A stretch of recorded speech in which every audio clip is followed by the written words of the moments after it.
In life, we are often given everything we need to succeed. The same sky, the same sun, the same opportunities. But sometimes, without even realizing it, one silent feeling grows inside us and slowly destroys everything we have built. Have you ever looked at someone else's life and felt something dark stir inside you? Today's story will show you exactly what that feeling costs. Listen carefully, because the person in this story is not a villain. He is someone who had everything and lost it all because of one thought he never learned to control. Many years ago, in a small village nestled between two rivers, there lived two brothers named Samuel and Daniel. They were born in the same house, raised by the same parents, and given the same small piece of land to farm when their father passed away. Samuel was the older brother, quiet, patient. He woke before dawn every morning, tended his crops carefully, and never complained about the work. Daniel was different. Smart, charming, and full of energy, but Daniel had one habit he could never shake. Whenever something good happened to Samuel, Daniel could not celebrate it. Instead, a cold heaviness settled in his chest, a quiet voice that said, "Why him and not me?" At first it was small things. Samuel's crops grew a little taller, his vegetables sold a little better at the market. Daniel told himself it was luck, nothing more. But the seasons kept turning. Samuel saved every coin he earned and eventually bought a second piece of land. He worked it the same way, quietly, consistently, without rushing. Daniel watched from across the fence. The cold feeling in his chest grew heavier. One evening he sat alone and thought, "We started the same. Why is he ahead of me? It isn't fair." That thought was the first crack.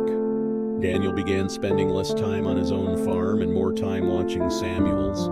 He studied what Samuel did, and instead of learning from it, he resented it. He started cutting corners on his own crops, convinced that Samuel's success must have come from some hidden advantage, some secret he was keeping.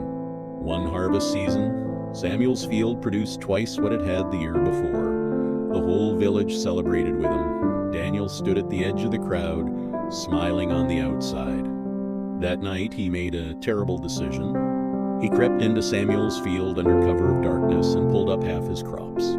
He told himself it would balance things, that it would make things fair again.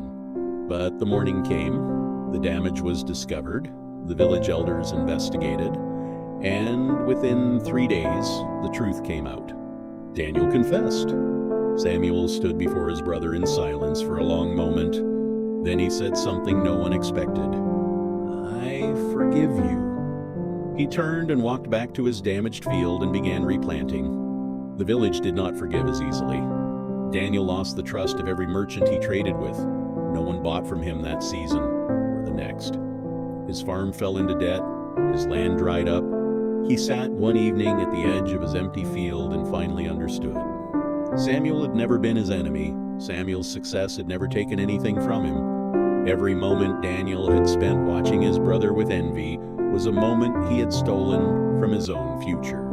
The very thing he feared falling behind was caused entirely by the feeling he could not let go of. He had not lost to Samuel, he had lost to himself. This story teaches us something most people learn too late. Envy does not punish the person we are jealous of. It only punishes us.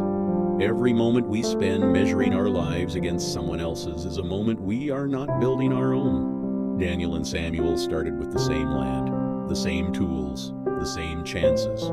What separated them was never luck or talent, it was where they focused their eyes.